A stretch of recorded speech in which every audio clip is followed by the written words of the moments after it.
Bagian 23. Langit tak memberi jawaban. Rembulan menunjukkan sinar yang keperakan, sementara di kaki langit, Venus terbakar bagaikan sulfur.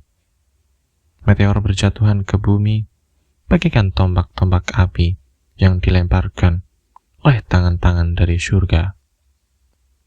Sementara bintang-bintang bersinar bagaikan ribuan perhiasan berkelap-kelip yang dijahitkan ke jubah langit yang berwarna nila. Majnun berdiri menatap ke langit.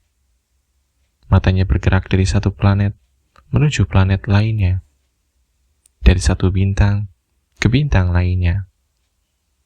Yang manakah yang akan mendengar permohonannya?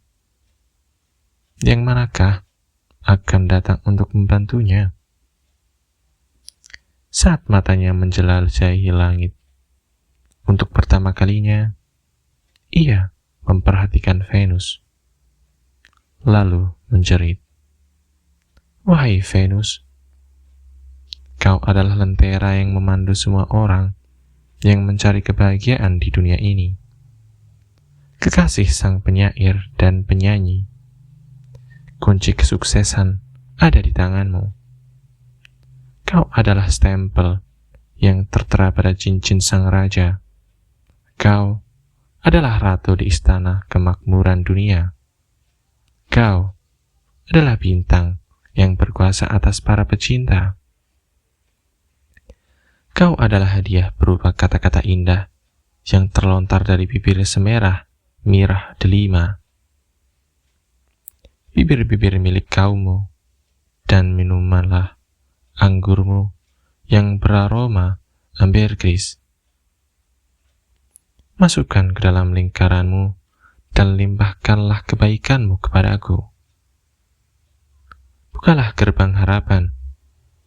Jangan biarkan aku mati karena menunggu. Jiwaku sakit, dan hanya kaulah yang tahu obatnya. Biarkan angin malam membawa aroma wangi kekasihku kepadaku selagi masih ada waktu." Setelah mengajukan permohonan kepada Venus, Majnun beralih kepada Jupiter. Apakah ia juga membantunya? Majnun berkata, "Wahai Jupiter, bintang kebahagiaan, kau adalah jiwa yang setia, karena kau selalu menepati janjimu. Kau mempertahankan kejujuran serta keadilan. Pada setiap alam, kau meninggalkan tanda keberadaanmu. Karena kau adalah bintang bagi para penguasa serta hakim yang adil. Kaulah yang menentukan siapa yang akan menang. Pena takdir berada di tanganmu.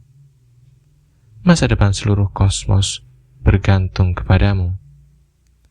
Percayalah kepadaku, karena hatiku mendapatkan seluruh kekuatannya darimu. Jangan pejamkan matamu saat aku membutuhkanmu." Majnun memohon kepada semua planet yang dilihatnya, satu demi satu, lalu bintang demi bintang. Namun ia tak mendapatkan jawaban. Langit masih tetap diam, dan jiwa Majnun beku di tengah dinginnya kecantikan malam itu. Para penghias malam itu terus bergerak, dan tak menghiraukan rasa sakit hatinya yang menyedihkan. Apa peduli mereka? Untuk apa mereka repot-repot membantunya? Lalu Majnun menyadarinya. Untuk pertama kali, segalanya menjadi jelas. Bintang-bintang tidak mempedulikannya, karena sama saja dengan butiran-butiran pasir yang berada di bawah kakinya. Mereka buta, tuli, dan juga bisu. Gemerlap yang mereka tunjukkan semata-mata hanyalah sebuah pertunjukan. Di bawah tampilan luar mereka yang begitu luar biasa, mereka hanyalah benda mati yang tak memiliki suara ataupun mata. Apalah artinya penderitaan jiwa seseorang manusia bagi mereka? Dan Majnun mengangkat wajahnya sekali lagi ke angkasa. Tapi kali ini, ia tak membuat permohonan. Mereka hanyalah subjek. Dan di mana ada subjek, maka pasti ada sang penguasa. Jika ciptaannya tak mau menjawabku, mungkin sang pencipta bersedia menjawabku. Akhirnya Majnun berdoa kepada Yang Maha Kuasa, yang telah menciptakan bumi beserta isinya, dan ia yang tak pernah memiliki keperluan apapun. Ia berkata, "Ya Allah, kepada siapa aku harus menghadap jika bukan kepadamu? Venus dan Jupiter hanyalah ciptaanmu yang melakukan perintahmu. Sementara kau adalah sumber mata air bagi segala ciptaanmu. Pengetahuanmu mencakup segalanya, dan luasnya karuniamu tak dapat diukur. Semua kekuasaan berada di tanganmu, dan tak ada rantai yang sebegitu kuatnya yang tak dapat kau patahkan. Kau adalah hakim tertinggi, perawat, serta penjaga seluruh makhluk. Apapun yang dimiliki oleh orang-orang hebat di dunia ini, mereka memilikinya karenamu. Kau adalah satu-satunya yang datang untuk membantu mereka-mereka yang membutuhkan bantuan. Kami semua adalah tawanan yang terikat oleh rantai, dan takkan ada yang dapat membantu kami jika kau tak berkehendak demikian.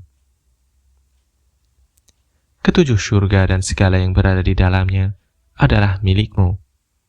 Seluruh makhluk, seberapapun hebatnya atau seberapapun kecilnya, menunduk patuh kepada perintahmu.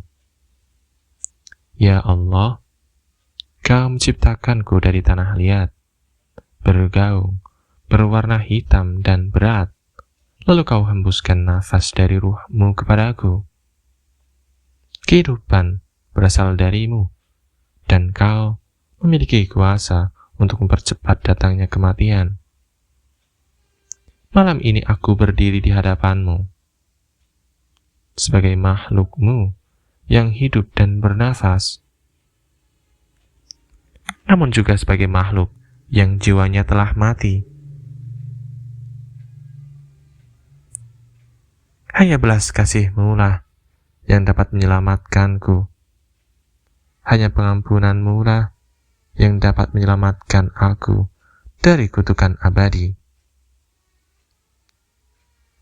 Hanya rasa sayang-Mu lah yang dapat mengubah kegelapanku menjadi sinar benderang. Malam-malamku menjadi siang. Saat Majnun selesai mengucapkan doanya, ia merasa diliputi oleh ketenangan yang luar biasa. Ia tak lagi merasa perlu untuk memandang atau mengintai langit malam. Hatinya telah menemukan tempat peristirahatan, dan tak kala kantuk melandanya, ia tak memperhatikannya. Karena tak lama kemudian, ia pun mulai bermimpi, dan dalam mimpinya, ia melihat banyak hal aneh. Di hadapannya ada sebuah pohon yang muncul secara tiba-tiba dan mulai tumbuh dengan begitu cepatnya, hingga tanpa disadari, pohon itu sudah jauh melebihi tinggi tubuhnya. Pohon itu terus tumbuh hingga menembus langit. Majnun memperhatikan ada seekor burung yang duduk di atas dahan yang paling tinggi di pohon itu. Ada sesuatu yang bersinar di paruh burung itu. Burung itu meninggalkan pohon itu dan terbang di atas Majnun selama beberapa saat. Lalu ia membuka paruhnya dan membiarkan benda bersinar itu terjatuh. Benda bersinar itu adalah sebuah permata, dan ia terjatuh tepat di atas kepala Majnun. Dan permata itu tetap berada di sana, bagaikan penghias mahkota raja yang berkilauan. Majnun terbangun saat matahari mulai naik. Mimpi indahnya telah hilang, namun dirinya dipenuhi oleh rasa senang dan juga bahagia. Ia tak pernah merasa begitu lepas dari permasalahan dan tenang untuk waktu yang sangat lama. Tubuhnya terasa ringan, seolah ia memiliki kemampuan untuk terbang. Apakah jiwanya akan segera terbang? Apakah kebahagiaan yang muncul secara tiba-tiba ini karena mimpi yang begitu sederhana itu?